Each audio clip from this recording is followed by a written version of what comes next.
Hi every one. ഇന്ന് നമ്മൾ 9th ക്ലാസ്സിലെ സെക്കൻഡ് ചാപ്റ്ററിന്റെ മോഡൽ ക്വസ്റ്റ്യൻസ് ആണ് ചെയ്യുന്നത്. കഴിഞ്ഞ ക്ലാസ്സിൽ നമ്മൾ ഫസ്റ്റ് ചാപ്റ്ററിന്റെ കുറച്ച് ക്വസ്റ്റ്യൻസ് ചെയ്തിരുന്നു. ഇന്ന് നമുക്ക് സെക്കൻഡ് ചാപ്റ്റർ ഒന്ന് നോക്കാം. സെക്കൻഡ് ചാപ്റ്റർ എന്ന് പറയുന്നത് digestion and transport of nutrients ആണ്, ഇല്ലേ? അതായത് ദഹനവും പോഷക സംവഹനവും. അപ്പൊ ഇതുമായിട്ട് ബന്ധപ്പെട്ടിട്ടുള്ള കുറച്ച് ക്വസ്റ്റ്യൻസ് നമുക്കൊന്ന് നോക്കാം. ഫസ്റ്റ് വൺ എന്ന് പറയുന്നത് identify the blood vessels A and B. അപ്പൊ ഇവിടെ എന്ന് പറയുന്നത് ഈ ഇല്ലസ്ട്രേഷനകത്തിൽ കാണിച്ചിരിക്കുന്നത് ഒന്ന് ഹാർട്ടാണ്, ഹൃദയമാണ്. അതുപോലെ തന്നെ അടുത്ത പാർട്ട് എന്ന് പറയുന്നത് ഏതാണ്? ലങ്സ് അല്ലെങ്കിൽ ശ്വാസകോശമാണ്. ഹാർട്ടിൽ നിന്ന് ലങ്സിലേക്കും അതുപോലെ തന്നെ ലങ്സിൽ നിന്ന് ഹാർട്ടിലേക്കും ബ്ലഡ് കൊണ്ടുവരുന്ന ബ്ലഡ് വെസൽസ് ഏതൊക്കെയാണെന്നാണ് ഇവിടെ ചോദിച്ചിരിക്കുന്നത്. അപ്പൊ ഹാർട്ടിൽ നിന്നും അല്ലെങ്കിൽ ഹൃദയത്തിൽ നിന്നും ലങ്സിലേക്ക് ബ്ലഡ് കൊണ്ടുപോകുന്നത് എങ്ങനെയുള്ള ബ്ലഡ് ആണ്? Carbon dioxide rich blood, അതായത് കാർബൺ ഡൈ ഓക്സൈഡ് കൂടുതൽ അടങ്ങിയിട്ടുള്ള ബ്ലഡ് ആണ്. ആ ബ്ലഡ് കൊണ്ടുപോകുന്നത് പൾമണറി ആർട്ടറിയാണ് അല്ലെങ്കിൽ ശ്വാസകോശ ധമനിയാണ്, ഇല്ലേ? അപ്പൊ pulmonary artery carrying blood from heart to lungs. ഇനി ലങ്സിൽ നിന്ന് തിരിച്ച് ഓക്സിജനേറ്റഡ് ബ്ലഡ് അല്ലെങ്കിൽ ഓക്സിജൻ കൂടുതൽ അടങ്ങിയിട്ടുള്ള രക്തം എവിടേക്ക് വരണം? ഹാർട്ടിലേക്ക് വരണം. അപ്പൊ അത് കൊണ്ടുവരുന്ന ആരാണ്? പൾമണറി വെയിൻ അല്ലെങ്കിൽ ശ്വാസകോശ സിരയാണ്, ഇല്ലേ? അപ്പൊ ഇവിടെ എ എന്ന് പറയുന്നത് ഏതാണ്? പൾമണറി ആർട്ടറി, അതായത് ഹാർട്ടിൽ നിന്നും ബ്ലഡ് ലങ്സിലേക്ക് ശ്വാസകോശത്തിലേക്ക് എത്തിക്കുന്നത് പൾമണറി ആർട്ടറി അല്ലെങ്കിൽ ശ്വാസകോശ ധമനി. ഇനി തിരിച്ച് ലങ്സിൽ നിന്നും ഹാർട്ടിലേക്ക് ബ്ലഡ് എത്തിക്കുന്നത് പൾമണറി വെയിൻ അല്ലെങ്കിൽ ശ്വാസകോശ സിര. അപ്പൊ എ എന്ന് പറയുന്നത് പൾമണറി ആർട്ടറി അല്ലെങ്കിൽ ശ്വാസകോശ ധമനി, ബി എന്ന് പറയുന്നത് പൾമണറി വെയിൻ അല്ലെങ്കിൽ ശ്വാസകോശ സിര. Then second question എന്ന് പറയുന്നത് redraw the given diagram and label the following parts. അപ്പൊ ഇവിടെ ഒരു ഡയഗ്രാം തന്നിട്ടുണ്ട്, ഞാൻ വരച്ചിട്ടില്ല എന്നേ ഉള്ളൂ.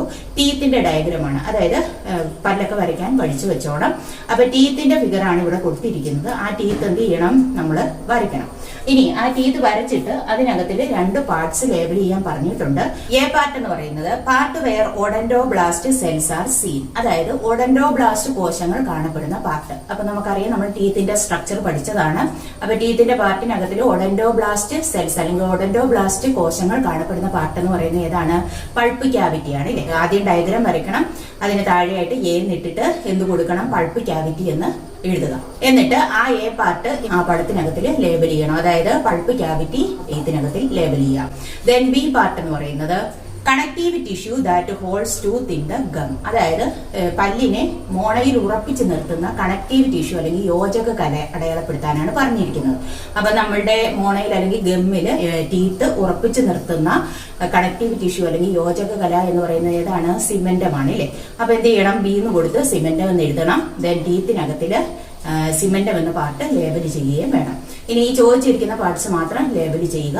അപ്പൊ ഇത് 3 മാർക്കിന്റെ ക്വസ്റ്റ്യൻ ആയിരുന്നു. ദെൻ അടുത്ത ക്വസ്റ്റ്യൻ എന്ന് പറയുന്നത് choose the parts associated with digestion of fat, അതായത് കൊഴുപ്പിന്റെ ദഹനവുമായിട്ട് ബന്ധപ്പെട്ടിട്ടുള്ള പാർട്സ് തിരഞ്ഞെടുക്കാനാണ് പറഞ്ഞിരിക്കുന്നത്. അപ്പൊ ഇവിടെ കുറച്ച് ഓപ്ഷൻസ് കൊടുത്തിട്ടുണ്ട്. നമ്മൾ digestion of carbohydrate, protein, fat ഒക്കെ പഠിച്ചതാണ്. അപ്പൊ അതിനകത്തിലെ ഫാറ്റ് അല്ലെങ്കിൽ കൊഴുപ്പിന്റെ ദഹനവുമായിട്ട് ബന്ധപ്പെട്ടിട്ടുള്ള പാർട്സ് ഏതൊക്കെയാണെന്നാണ്. അപ്പൊ ഇവിടെ കുറച്ച് ഓപ്ഷൻസ് കൊടുത്തിട്ടുണ്ട്.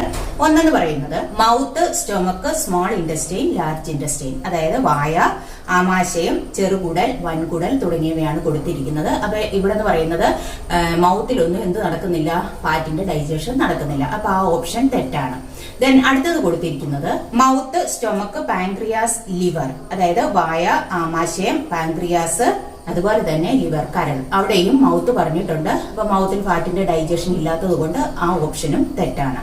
Then third one, esophagus, stomach, large intestine, liver. Esophagus അല്ലെങ്കിൽ അന്നനാളം, സ്റ്റൊമക് ആമാശയം, ലാർജ് ഇൻഡസ്റ്റൈൻ വൻകുടൽ, ലിവർ, കരൾ, ഇത്രയാണ് കൊടുത്തിരിക്കുന്നത്. അപ്പൊ ഇവിടെയും ഈസോഫാഗസ് പറഞ്ഞിട്ടുണ്ട്. ഈസോഫാഗസിനകത്തിൽ അല്ലെങ്കിൽ അന്നനാളത്തിനകത്തിൽ ഒരെണ്ണത്തിന്റെയും ഡൈജഷൻ നടക്കുന്നില്ല, ഇല്ലേ? അപ്പൊ അതും തെറ്റാണ്. ദെൻ അടുത്ത ഓപ്ഷൻ എന്ന് പറയുന്നത് stomach, pancreas, liver, small intestine, ആമാശയം, പാൻക്രിയാസ്, ലിവർ, കരള്, സ്മോൾ ഇൻഡസ്റ്റൈൻ അല്ലെങ്കിൽ ചെറുകുടൽ. അപ്പൊ ഈ ഓപ്ഷൻ ശരിയാണ്. കാരണം സ്റ്റൊമക്കിനകത്തിൽ ഫാറ്റിന്റെ ഡൈജഷന് സഹായിക്കുന്ന എൻസൈം, അതായത് ഗ്യാസ്ട്രിക് ലിപ്പേസ് ഉണ്ട്. ദെൻ പാൻക്രിയാസ് ആണെങ്കിൽ പാൻക്രിയാറ്റിക് ലിപ്പേസ്, ദെൻ ലിവർ ആണെങ്കിൽ ലിവർ ഉത്പാദിപ്പിക്കുന്ന ബൈൽ എന്ത് ചെയ്യുന്നുണ്ട്? ഫാറ്റിന്റെ ഡൈജഷന് ഹെൽപ്പ് ചെയ്യുന്നുണ്ട്. അതുപോലെ തന്നെ സ്മോൾ ഇൻഡസ്റ്റൈന്റെ ഫസ്റ്റ് പാർട്ടായ ഡിയോഡിനത്തിലാണ് ഫാറ്റിന്റെ ഡൈജഷൻ കംപ്ലീറ്റ് ആകുന്നത്, ഇല്ലേ? അപ്പൊ ഇവിടെ എന്ന് പറയുന്നത് ഇതാണ് കറക്റ്റ് ഓപ്ഷൻ. ഏതാണ്?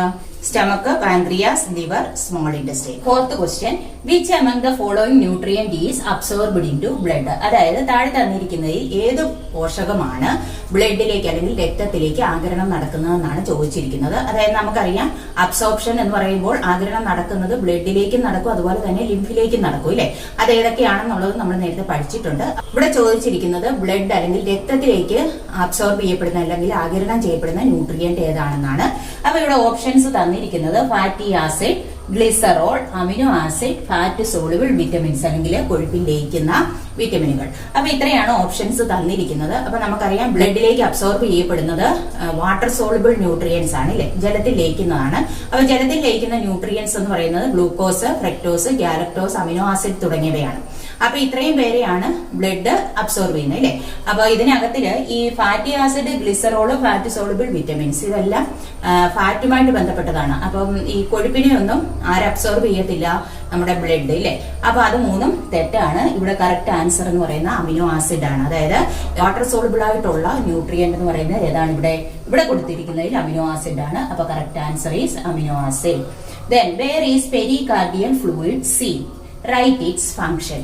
പെരികാർഡിയൽ ഫ്ലൂയിഡ് അല്ലെങ്കിൽ പെരികാർഡിയൽ ദ്രവം നമ്മൾ പഠിച്ചതാണ്.